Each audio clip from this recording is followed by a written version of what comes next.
18. And kulit. Those cheeses, last na to. Promise.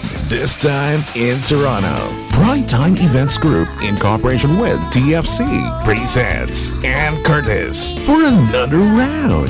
March 16, Saturday, 7:30 at the Meeting House, 2700 Bristol Circle, Oakville in Ontario. Get your tickets at $65, $90, $115, and $140 win a photo opportunity with Ann. You can likewise purchase your access online at AnColitToronto.com and info at PrimetimeEventsGroup.com. Your official media partner of Ann Curtis and Kulit. Last na to. Promise. In Toronto, PinoyRadio.com and MCBN TV.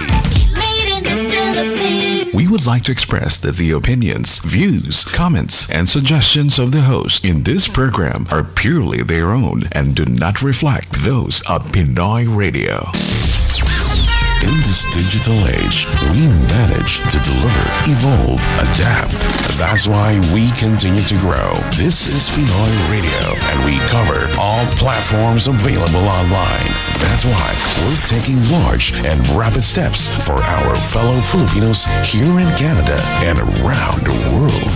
Growing by leaps and bounds in 2019. PinoyRadio.com is a member of the MCBN Media Group. Welcome. Broadcasting from the World Wide Web. This is PinoyRadio.com. 24/7 of today's best Filipino music on Pinoy Radio. PinoyRadio.com. Just log on, it's always on PinoyRadio.com. Palatuntunang magbibigay aliw sa mga pusong romantiko. Hatid ay musikang tatak Pinoy, awiting lahing kayo manggi, buhay at pag-ibig. Programang hitik na hitik sa tema, punong-puno ng iba't ibang paksa. Samahan si Agatha Luna at ang kanyang mga kaibigan. Isang oras ng kwentuhan, talakayan, pasayahin kayo, libangin at maghatid ng walang kamatayang kundiman. Tuwing Sabado, alas 9 hanggang alas 10 ng umaga, Eastern Standard Time. Usap tayo kabayan. Hello, good morning, This is Agatha in behalf of Percy and Melissa who are not here today dahil maraming, si Melissa, she needs rest. She's just so stressed and pagod sa trabaho. And of course, si Percy, you know, she has her social events. So, eto ako, good morning North America, New York, you know, all over the world. And of course, good evening sa Philippines, Asia, at sa buong mundo. May good afternoon din. At yung mga gising na ng madaling araw. And of course, in England, I hope you have a beautiful day and a restful evening. Ayan. And ang dami nag-i-enjoy ngayon. Medyo umiinit daw ngayon sa Philippines. Yeah. And of course it's women's kahapon it was the Women's International Day. Yes. Ayan. International Women's Day. Ayan. So may pag-uusapan din tayo paano nag-umpisa 'yon, you know, and history of women. Actually, there are many topics. Marami akong topic ngayon. Usually, may subject ako about the Philippines kasi malapit na rin ang June. Diba? Yes. June, yung mga Filipino events, yung Fiesta Extravaganza natin in Vaughan. And it's going to be different, like in a sense that may mga car shows na. Yeah. Yung mga car shows na totoong cars. Yan. Tapos may mga entertainment that hindi baga karton. Yeah, hindi karton. Hindi yung mga models na katulad ng models ng asawa ko. Kasi marami kaming kotse, hindi na magkasya sa cabinet. Yan. So, there will be many things going on, and of course there will be a theme. You know, there will be our young people performing, our guest performers. So maraming happenings, and then maraming mga pagkain, of course, and of course mga ako, I will try. Liniligawan ko si Von yung mga vintage na, alam mo yung minsan may mga vintage necklace, mga vintage items. Vintage ako. Hindi kasi actually sometimes I go to like flea markets, right? And I pick up some things that are like 50 years old kasi that is what we're going to talk about din sa subject natin about fashion and trendsetter. Because there's difference between a fashionista and a trendsetter. Okay? Chaser pala, trend chaser. So first we will start with the International Women's Day. Lahat ng information na ito nare-research ko. If you will look at it through generation, kasi usually ang International Women's Day was organized by the Socialist Party of America noong February 28, actually 1909. So we will not go into details, but if you will see that through history, there are other countries na ever since very prominent na ang rights o ang authority ng mga babae. And it is there. I just don't know what happened na after certain siguro in other countries na kunwari yung Amerika noon kasi ang nangyayari, diba, there were what we call yung mga nag-migrate from Europe. So I guess the running of the government was totally different. But if you will look at even the Native Americans, which we call the Indian tribes, right? You will see na ang may mga babaeng warrior. Even if the women are at home, they do the harvesting. They even actually, it is the Native Americans that build the tents for the family. Because when they get married, it's the woman that build the tents. And if you will see, ang may authority din ang mga wives. The husband would ask the wife for opinion pagdating sa pamamahay. And minsan yung asawa mag-uutos pa sa the wife will tell the husband what to do. So during that time, there is already yung tinatawag natin na equal rights for women, the way I see it. So noon pa nag-exist na yan? Nag-exist na actually. Kaya lang siguro ang nangyayari sa America and other countries is para bang instead of moving forward, nag-move backward. Naging authoritative na siguro ang lalaki. Hindi kaya sa, welcome din yan sa Middle East? Well, in the Middle East, kasi there are some movies I watched, no? Yeah. Ang babae, pero remember, may mga tinatawag, there's a sultan and there's a sultana, I think is the wife. But if you will also look at it, if you will look at the sultans, they also get the advice from their mothers. Di ba? Yeah. And kahit na ang babae, sabi nga kaya nga sabi in every successful man there is a woman, right? Behind. Because even in men who are not married or even if they married, they still go and ask the advice of their mother. So it may not be as prominent as that we can see it visually, but it happens. Yeah. Right? I just don't know what happened na sinasabing equal. Siguro yung nawala yung equality maybe when it comes to workforce, nung nagkaroon na ng mga elections, government positions, when maybe women started working. Maybe that's a different thing, right?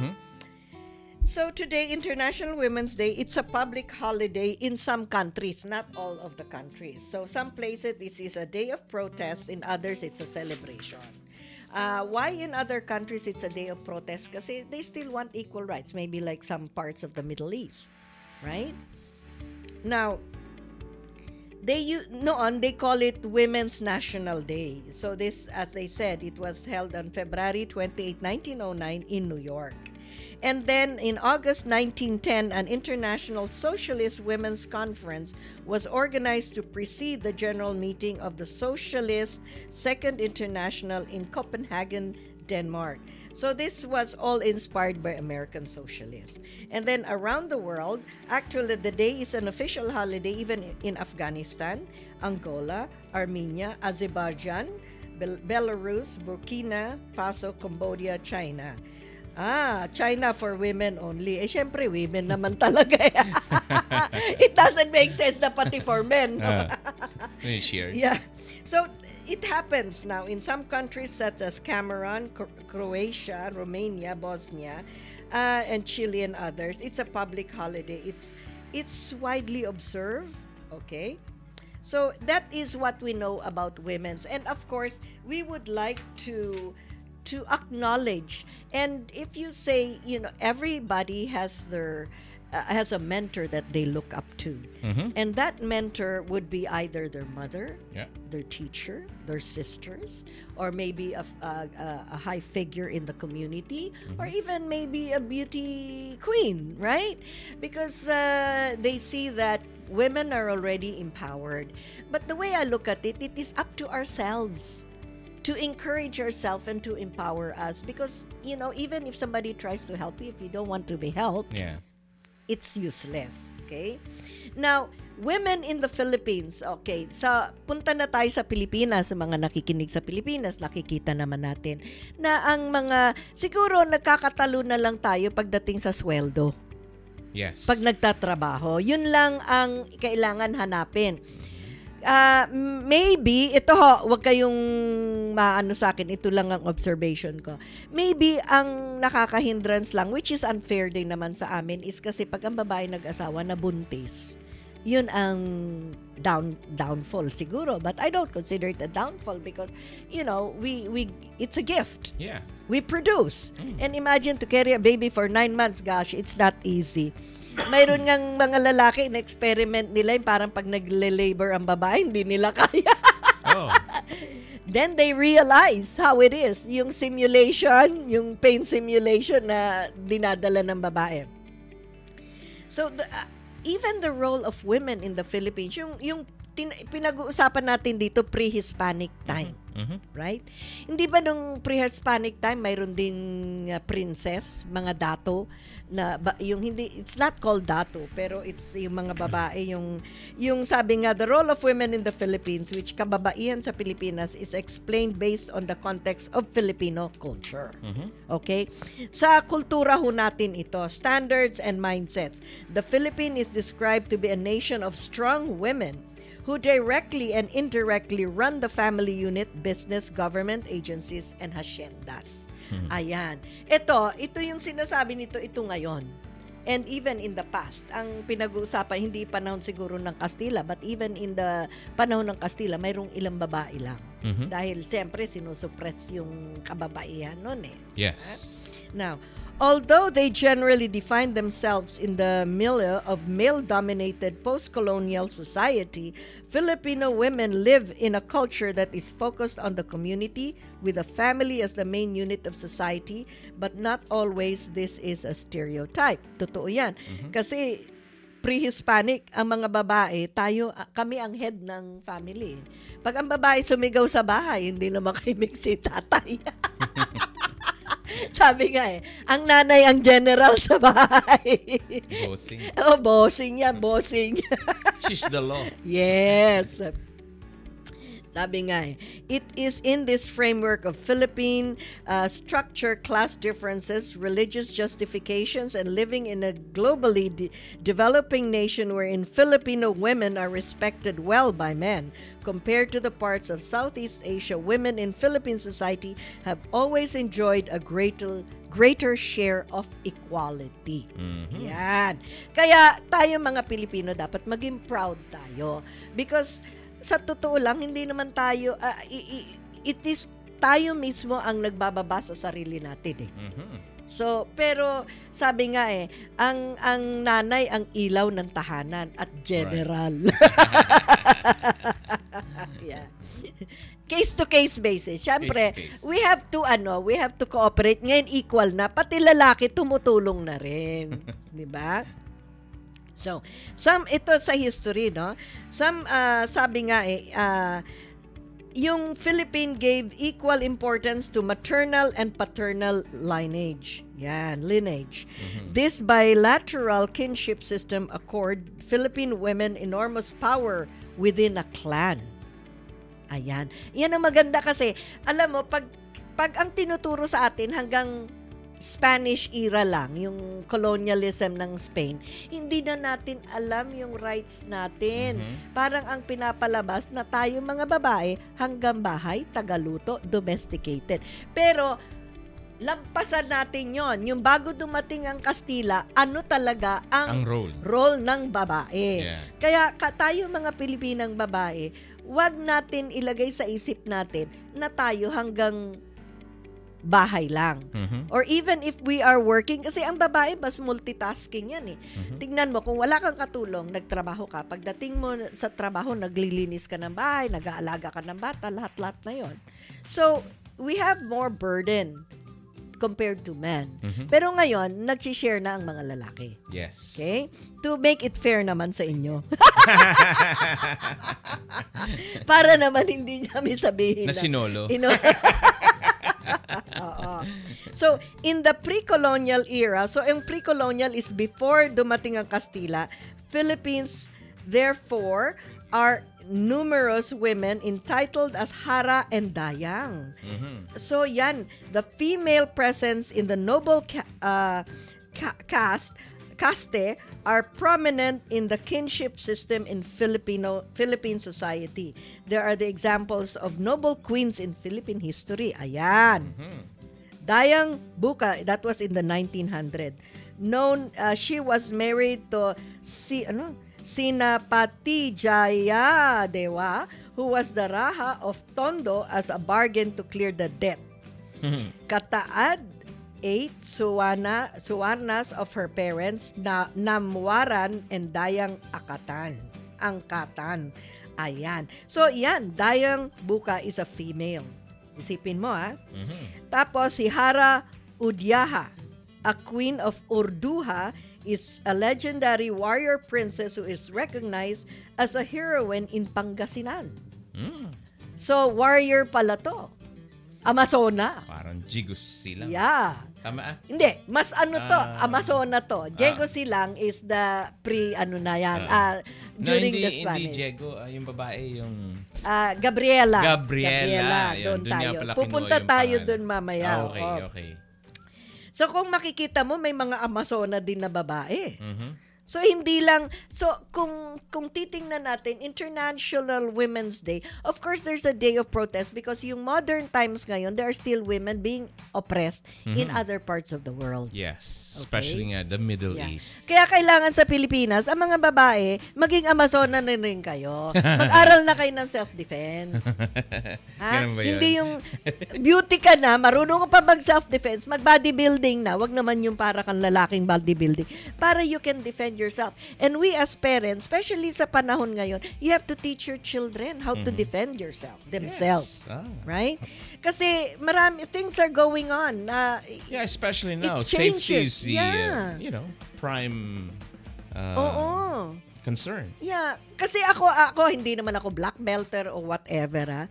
Pero a friend of mine taught me to defend myself. He taught me how to do combat judo. I'm not perfect, but at least I have the idea how to defend myself in case. Pero hindi mo kailangan na macho ka. Macho guapito. Macho. Si Kuya Tots yun. Hi, Kuya Tots. Good morning kay Clarice Fajardo. Oh, hi, Clarice. That's my sister. Yes. She's in Japan right now. You're looking pretty daw. Oh, thank you. And she missed you. Yeah, we'll see each other soon. Alam mo, when you reach a certain age, I guess you meet each other.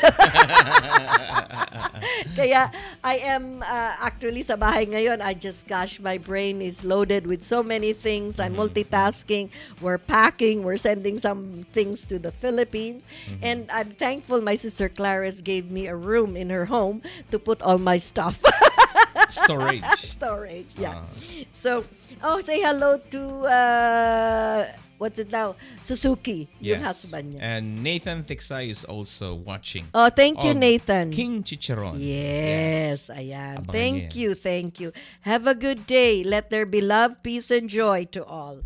Okay? Ngayon, mayroon pa tayo. Si Empress Sasaban. This was in the 1300s naman. In oral tradition recounted by Nick Joaquin Pato and Leonardo Vicencio, a lady of Namayan who went to the Majapahit court to marry Emperor Solidan, eventually giving birth to Balagtas, who then returned to Namayan, Pasig. This was in the 1300s. See? Wow. Kaya makikita mo yung sinasabi natin, mga Filipino din to, pre-Hispanic. Yes. Yun ang maganda sa culture natin. Kaya kailangan siguro pagdating din sa natin, mayroon tayong mga cultural performers. Dapat It's very yun, nice. ituro talaga yan. Yes. Na, kasi tayo namulat na sa Japanese. Sa Spanish. time. Namulat lang tayo sa Spanish time. Kung magbibigay man prehistoric, pre-Spanish, kaunti lang. Kaunti lang. So mayroon pa, Dayang Kalangitan. Wow, Kalangitan. Wow, okay. That was the 1400s to the 1500s. Is the only recorded Dayang or Queen Regent of the pre-Hispanic Philippine Kingdom of Tondo and Namayan. Kita mo sa Tondo, ang daming royalties. At saka, I know in the Visayas, may mga royalties din. Yes. So, ito yung sinasabi nga na and the eldest daughter or Raja Gambang and co-regent with her husband Raha Luntok. She is considered one of the most powerful rulers in the kingdom's history. She is also notably a Buddhist ruler of the kingdom, which encompassed land along banks of the Pasig River in Metro Manila. So Tuan Bolaka is women from Basilan who ascended to power and became the queen of consort of Jolo, known for her bravery as she and her husband held off the invaders with 4,000 warriors. Ooh. Ayan. So hindi ba nakakatuwa pag dinig tayo ng mga prehistory na about women. So this is the thing that we should celebrate. More on the positive, not the negative. Exactly. Dahil negative, marami. Marami. Outnumbered, actually. You're talaga. talking about of 5% against 95%. Yes, Diba? yes. So, ito yung magagandang example of prehistoric women. But remember, these are just a few compared din sa mga, of course, there is in the Visayas, in Mindanao, in, sabi nga dito, Pangasinan, and remember, in the Ilocos, right? Yeah. Mountain Province, yung mga tribes. Kasi we came from tribals. We are ancestors of all these tribes. We are descendants pala, not ancestors. We are descendants na galing dito until dumating nga yung mga Spanish. Doon na nagkaloko-loko. Kaloko-loko na. Tapos dumating ang American, lalong nagkaloko-loko. Dumating ang Japanese, tapos American, lalong. But anyway, lahat naman na to, we learned something from it. Okay? Right. It doesn't necessarily mean that everything is negative.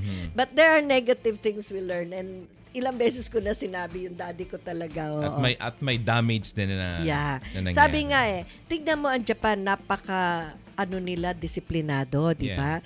Kita mo pag may corrupt sa kanila, it's either they step down. Harikiri, suicide, or they step down. Yeah. No?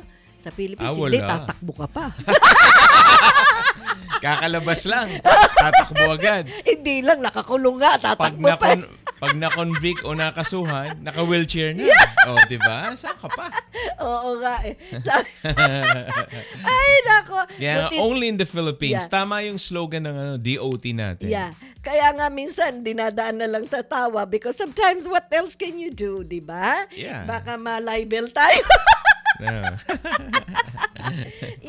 Sometimes sabi nga freedom of speech, everybody is hiding in the freedom of speech. But still, we have to be careful. Yeah. Diba? It comes with responsibility. There is a boundary for that. It doesn't mean there's a free speech or freedom of the press. You can say anything you want to say. There is a limitation. Yes. May boundary ka. At saka, isa pa, alam mo, hindi naman lahat pwede mong i-expose we have social medias. Noon, newspaper. Ngayon, social media. Alam mo, actually, there was a joke my brother-in-law sent. I will look for it mamaya. Matawa-tawa-tawa ako. Talaga. So, anyway, so, yan ang mga things that we have to learn, especially dito sa International Women's Day. We can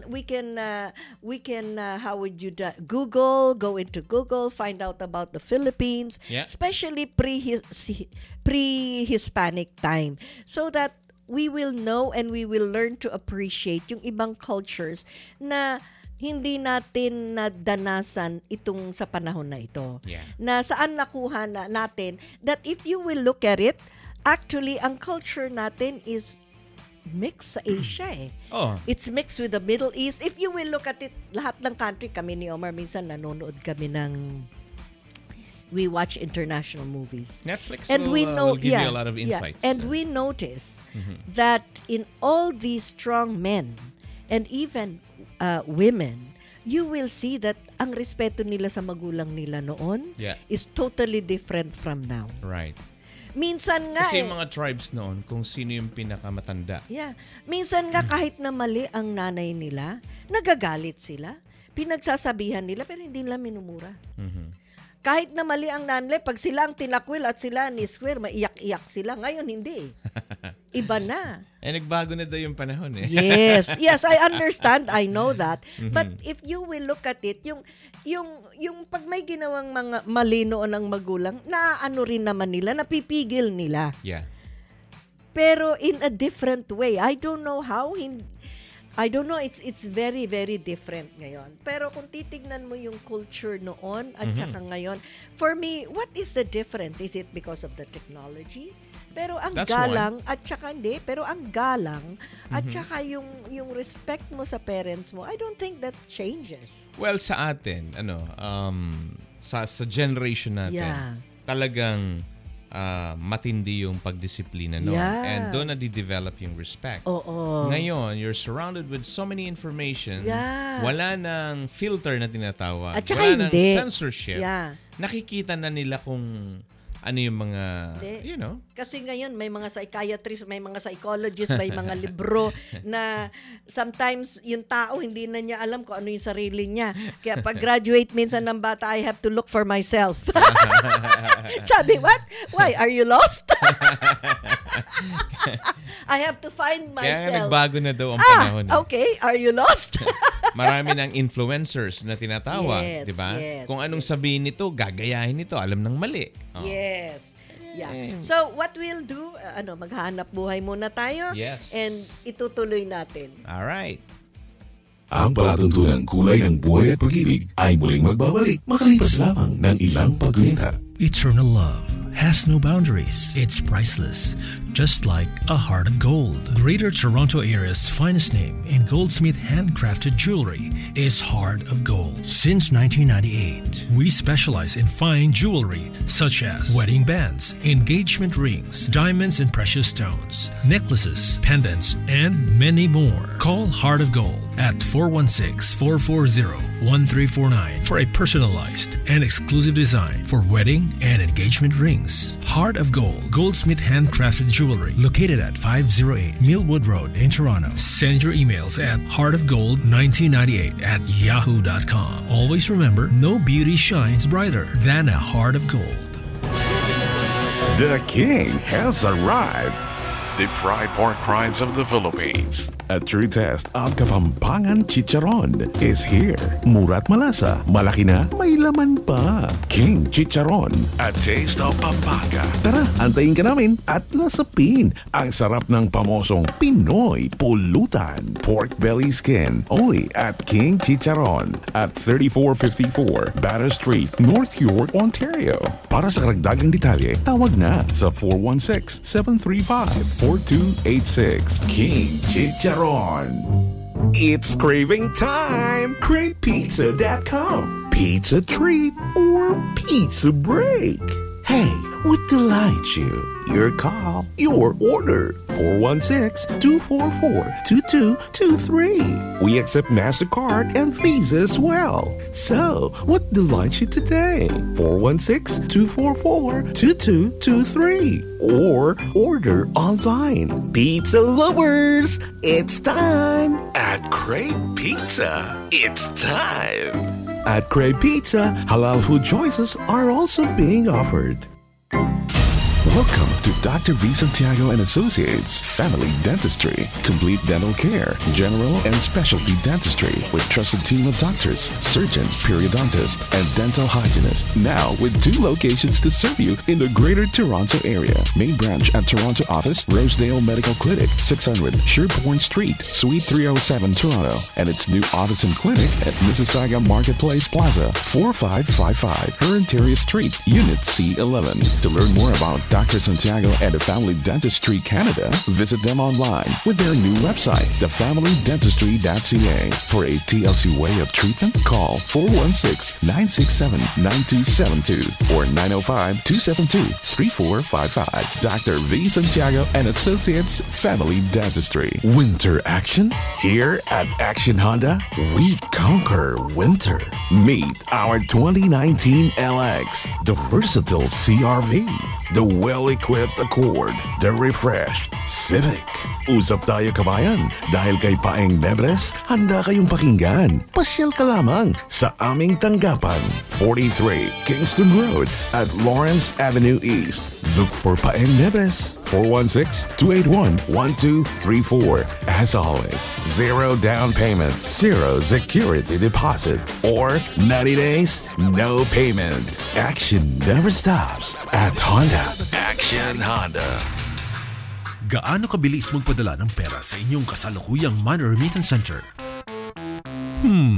Mukhang mabagal, diba?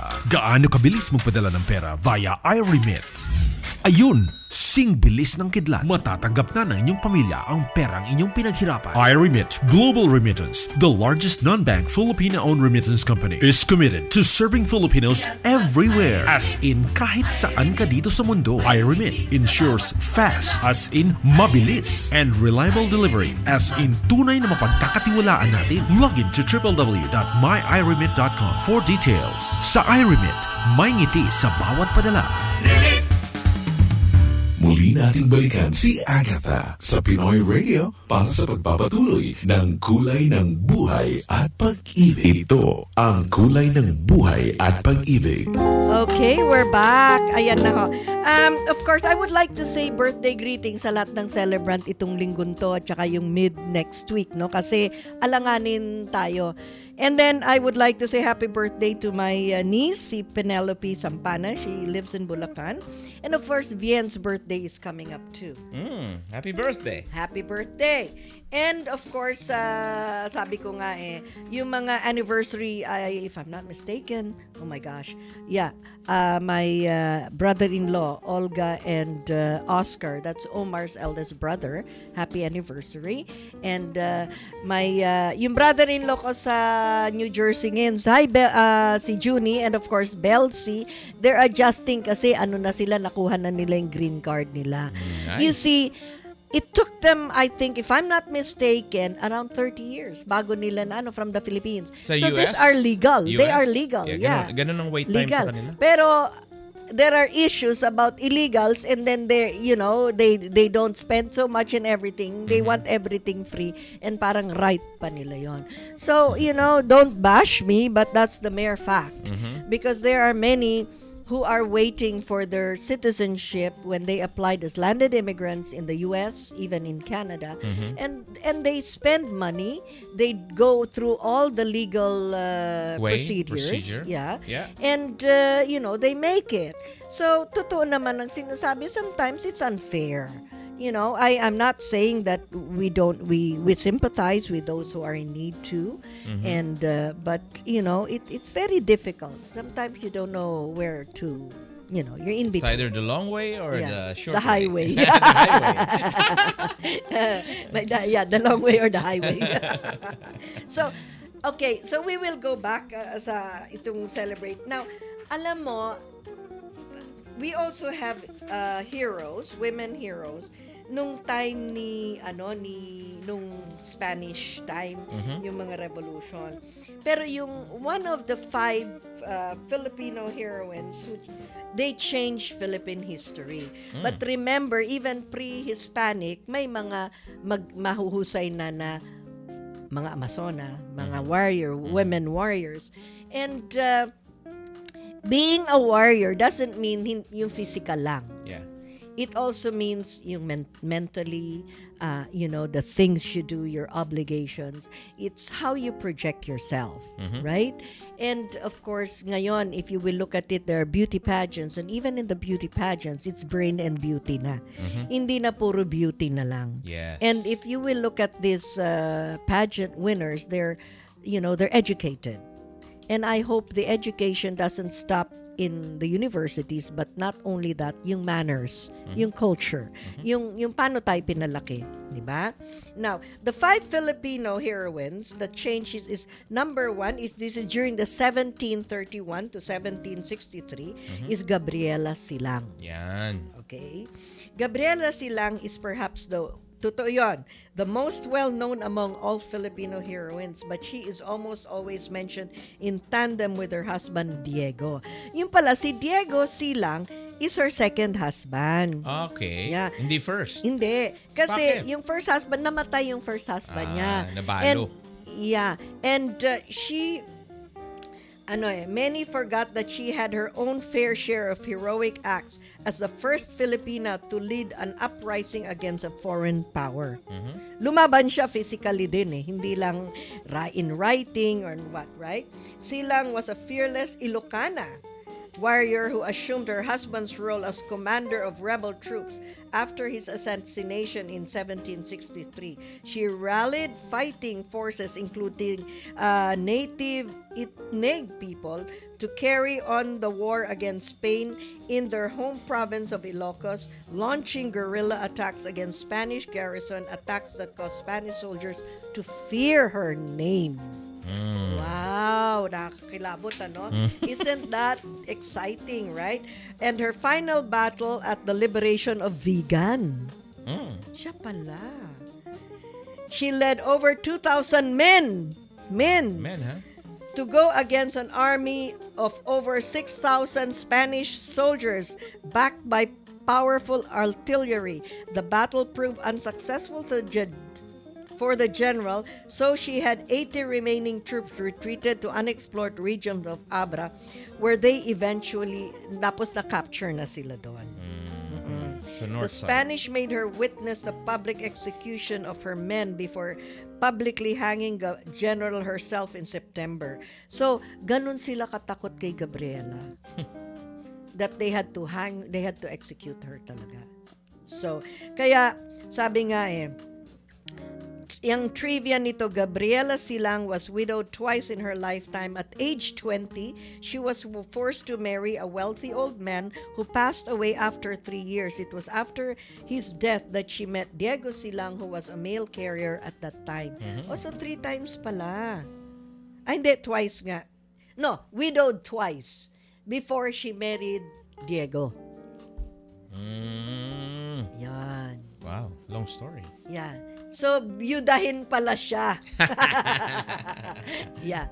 At mahilig din mag-asawa ulit. Yeah. But tingnan nyo naman yung pagiging niya, malakas siya. When I say malakas, it's her personality. She had a very strong personality. She had strong determination. So, these are the things na you can look up to. Yeah. You know? Sa mga babae. Dapat isa siya sa mga she's one of our national heroes. Yeah, she is actually. No, she's one of our heroes. Di ba meron mga groups, yung mga rallyista, mga group for women. Pero ginamit sana yung naman Gabriela. Yeah, pero sana naman gamitin nila sa tama. Bakit may mali? I-honor nyo naman yung pangalan niya. No, there are some things that they do that I do not agree. Okay?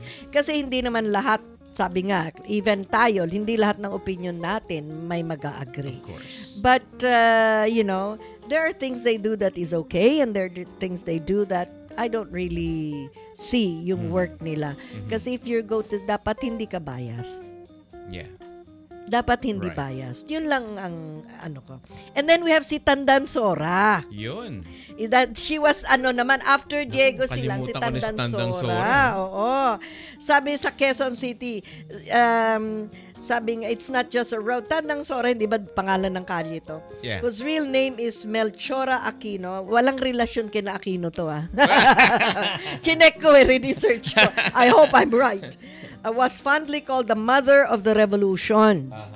Kung my father, my mother. Uh-huh. She was a single mother who managed the farm left by her deceased husband while raising 6 children. O, isipin nyo yan. 6 children. Dami, no? Nagre-raise pa siya ng farm. O. Tandansora earned her nickname after taking care of Andres Bonifacio and other katipuneros in 1896, risking her life. Siya ang nag-provide ng food, siya nag-alaga sa kanila. And then, na-arrest siya ng Spanish. In-interrogate siya. Oh, Diyos ko, tinorture to. Grueling, remember, she was subject to a grueling interrogation. So, anong ibig sabihin nun? Hindi ko na ma-imagine yung interrogation na yon, okay? Baka tinorture pa. Yeah, kasi, in hopes, para lang ma-interrogate daw kung nasaan ang mga hideout ng mga katipunero. Mm-hmm. Pero hindi siya bumigay. Wow. She refused to give in and was deported to Guam under the decree of Governor General Ramon Blanco. Tandansora was the first Filipina to be featured on the Philippine peso. Her portrait graced the 100 bill from the English series from 1951 to 1966. Mm-hmm. Dapat ngayon, sa International Women's Day sa Philippines, palitan nyo na yung mga mukha ng mga Aquino. Mm-hmm. Ito na lang si Tandansora lagay nyo. Total Melchora Aquino din yan eh. Pero she has nothing to do with them. mga hugot. Pero dapat sinicelebrate talaga nila to. Itong mga accomplishment ng women, marami na eh. Yeah. Diba?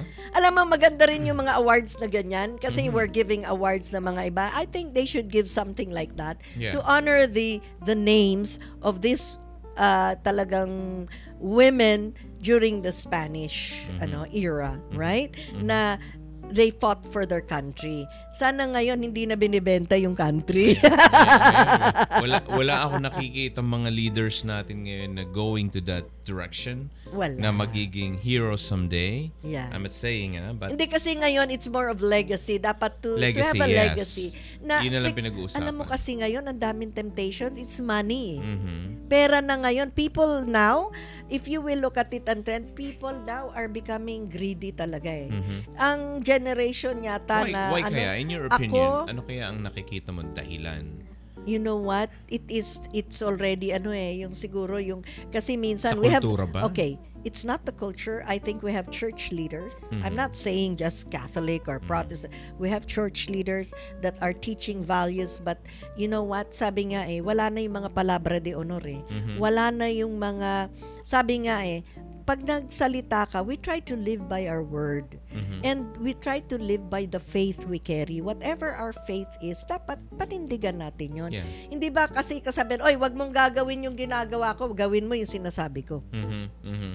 Because we do things, kasi nagsasabi tayo, but actually, when we turn our backs, we don't live sa mga salita natin. Mm-hmm. And then, wala na, yung iba ngayon, wala nang takot sa Diyos. Wala na. Okay. Wala na eh. Mm-hmm. You know, our world is going someplace else. We just keep our, it's very hard to say because lahat naman tayo, we have our flaws. Mm-hmm. But by God's grace, He'll help us. So, eto pa si Teresa Magbanwa. Ito 1868, known as sa Visaya naman siya. Mm-hmm. She is known as the Visayan Joan of Arc. Yeah. Joan of Arc, huh? Yeah. She was originally a teacher who received a degree in education, Degree in education. Hindi ito yung mga taga-UP na nag-NPA, ha? She married a wealthy businessman who owned large plots. So nakapag-asawa siya, tapos syempre may mga lupa siya, and then she helped cultivate it during this time. She developed her skills, pati marksmanship. Yeah. Wow, horseback riding. Tapos, nung nalaman niya na yung mga kapatid niya joined the uprising against Spanish, pinersuade niya yung uncle niya, si General Perfecto Poblador, to let her join the Katipunan Women's Chapter in Panay. Mm-hmm. As an experienced horse rider and marksman, the general agreed, making Magbanwa the first and only women to lead troops in the Visayas during the Revolution. Mm-hmm. Imagine, ayan na naman, siya ang nag-lead ng troops. Yeah. Hindi siya follower, hindi siya ordinary soldier. Mm-hmm. She was a leader. Yeah. Okay? Hindi natin alam tong mga to, ha? Yung nga eh. Oo. Yung mga teacher ng history. Buti na lang may buhay at pag-ibig. May mga teacher dapat sa history. Yung mga so that will teach them yung prinsipyo eh. So her patriotic spirit helped her successfully lead a group of bolo troops during the Battle of Barrio Yuting and the Battle of Sapong. Oh, imagine ginamit lang itak. Nag-lead siya ng troops, puro itak. Ayun naman ang natin, di ba? Pero kalaban mo, mga barel. Mga barel. Hills were instrumental to the liberation of Iloilo City. Region 6. Yung Battle of Sapong Hills, which were instrumental to the liberation of Iloilo City later on. She joined the guerrilla forces in fighting against the Americans in Holo. In Haro, Iloilo. She continued to fight for the country's independence until the Japanese occupation, when she sold all her belongings to help fund the guerrilla movement. Magbanwa is one of the few who fought for the Philippines against all the country's main aggressors, Spain, United States, and Japan. Wow. Ayun pala mas my gosh, yeah. Mas experience pala yan. Yeah, kasi isipin mo, marksman. Yeah, at least we have from Visayas, right? Yeah. And then Josefina Llanes Escoda, nakangiti pa to. Alam nyo, actually, pinost ko ito dun sa ads ko, yung for announcement ko, anong subject matter, no? Josefina Llanes Escoda, that was in 1800s and 19 hanggang 1945. Pictured as a smiling face clad in Filipiniana outfit, Escoda is one of the 2 women to appear on the current series of Filipino Notes. The honor does not go without merit, as she was a certified social worker, civic leader, and war heroine. As the eldest of 7 children, padami. Padami 7 children. She had to help her mother take care of her siblings after the death of her father. Tapos studying, obtained high school teachers. Tapos she went to the United States several times to further help her social work. After graduating, she trained on social welfare at the New York School. When World War II broke out, so panahon to ng World War II na. Escoda involvement in aiding prisoners of war and stranded women and children led to her arrest, torture, and eventually execution at the hands of the Japanese. Yeah, Japanese time din, kasi World War II. Yeah, trivia. As an active member of the suffrage movement of the Philippines, Josefa Ileana Escoda was quoted as saying that the modern woman is no longer the wife that clings. Okay? She now helps the husband. The women's demand for independence is motivated by their desire to help their husbands in governmental affairs, which always require the modernization and wisdom of women. Ayan. So ito ang gaganda no? Look at their contribution. And ito panahon pa, it was through all those generations. Yeah. Hindi na napag-uusapan yan ngayon sa time natin kasi everyone is busy now. Yes. Especially sa social media. But today is International Women's Day. That's why we're trying to I did research. Go back to history. Yeah. Actually, mamaya naman makakasama nila sa talakayan yung mga Rizalista. Okay, Ayan, si Richard. Siya yung president ng Rizalista. Rizalista dito sa sa Toronto. Okay. Now we also have si Magdalena Leones, 1921 na hanggang 2016 na to. Yan ito modern. Remains one of the lesser known World War II veteran, even though she's the only Asian to have been awarded Silver Star in World War II by the Americans. Wow. Imagine, Mukhang mahaba yung ni-research mo. Galing Yeah, well, I only took 5 and actually, if they want to know more, hindi ko na siya sa Mountain of Kalinga. She was the daughter of an evangelical minister. Hindi siya nag-surrender sa Fall of Bataan. So she was imprisoned for 5 months ng Japanese. Okay. And she can speak Nihongo. Japanese. Yeah. A skill she utilized to help save the lives of other Filipinos captured by the Japanese. So if they want to go, actually, I got this in ang author actually nito, and kung gusto nyo pa mag-research. So probably you can copy the link and paste it sa Facebook page mo. Actually, history by Gabby Gloria. This is by Gabby Gloria. Ayan by Gabby Gloria. And then there are others. Women of Distinction, biography essay, Outstanding Filipinos, Past and Present by Jovita Varias de Guzman. Women in the Philippine Revolution by Rafaelita Soriano. Working Women of Manila, 19th Century by Maria Luisa Camagay. And then Our Founding Mothers, Least We Forget by Queenie and Palafox. So, ayan ho. Of course, before that, bago kasi, alam mo na, sayang, aaning ko, next week ko na ho itutuloy yung being a fashionista and trend getter, but I'll say a bit. Now, my Bible verse actually is about, women, right? In Exodus, kasi Exodus, this is during the Old Testament. Hindi, ito na lang. Sabi nga, Bible verse, this is for Women's International Day. Proverbs 31, chapter 31, verse 26. Sabi nga, she opens her mouth with wisdom, and the teaching of kindness is on her tongue. So tayong mga babae, we try our best. Of course, sometimes when we're in our temper, we say things that is not really nice to say. But as much as possible, when we open our mouth, let's say something that children will learn from us, and that we can teach kindness to others. And then Proverbs 31 verses 20 to 21, sabi nga she opens her hand to the poor and reaches out her hands to the needy. She is not afraid of snow for her household, for all her household are clothed in scarlet. Yan. And so Matthew, sabi nga in Matthew 23:28, outwardly you look like righteous people, but inwardly your hearts are filled with hypocrisy and lawlessness. Matthew 7:8, yes, just as you identify a tree by its fruit, so you can identify people by their actions. Yan. So, you know what? Ngayon, sa panahon ngayon, let us, there are feuds between us. Let us always try to be kind to others and to be careful sa mga sinasabi natin.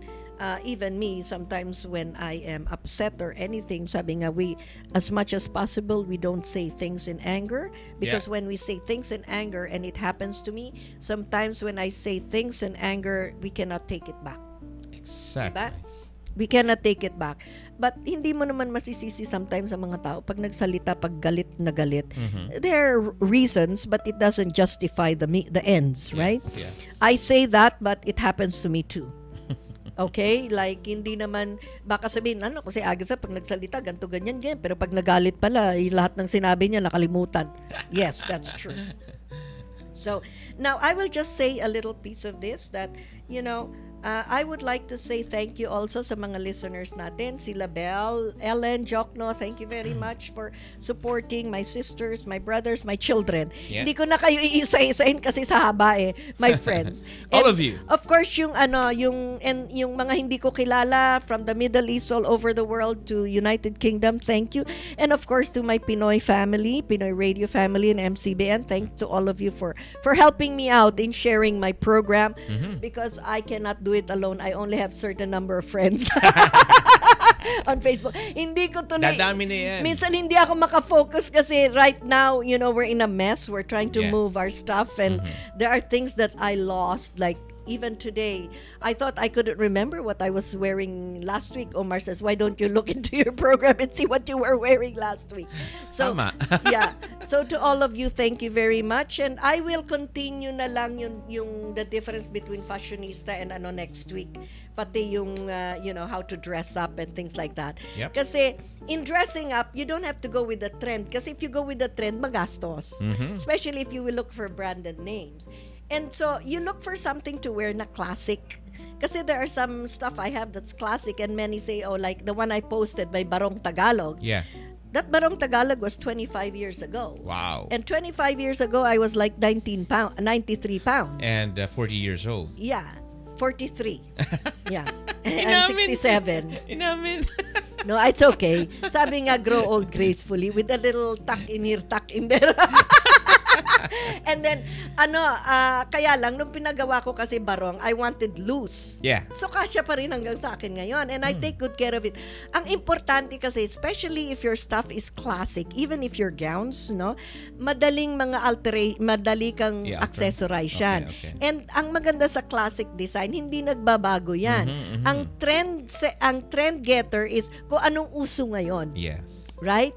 And sometimes, it's nice to, when, especially at my age, you can wear something classic, something, it all depends. Kasi mayroon din ka-age ko, very, very, sila nakakatawa. Yung get-up nila, it's more on a different generation. And they have, like, even 80-year-old women that are wearing, clogs and everything. And there's nothing wrong with that as long as you're comfortable. And so, hindi tayo pwede mamintas, si ganito, tignan mo naman itsura niyan, ano suot niya. You can't. That is her fashion, right? Yan ang style niya. Right. So, okay, with that, nagpapaalam na ho ako, si Agatha, on behalf of Melissa and Percy. I hope you guys, Melissa, you're resting, and Percy, you're enjoying your time. And of course, sa mga nakikinig, marami hong salamat sa pagtiyagaan niyo sa akin. And of course, actually may kinapulutan silang maraming. I hope nag-enjoy kayo ngayon. Happy International Women's Day. God bless, and people, it's a nice weather. Please don't drink and drive. Don't take pot. Recreational marijuana. Especially you're driving ngayon. Okay? Right. God bless you all. Thank you. Bye. Inyong natunghayan ang naiibang programang para sa Pilipino. Mga kulay ng buhay at pag-ibig. Sa muli, samahan si Agatha sa pagtalakay sa mga usapin ng buhay, mga awiting kumilala sa lahing kayumanggi. Hanggang sa susunod na Sabado, ganap na 9:00 ng umaga, EST, dito lamang sa PinoyRadio.com. Lahat ng kita'y mamahalin. Kung nung nakaraang taon, nadala kayo sa tingin, habang ang iba na may nakuha sa tikim. Ngayong taon, ang mga pagsasamahin natin. This year, Von Fiesta Extravaganza will change all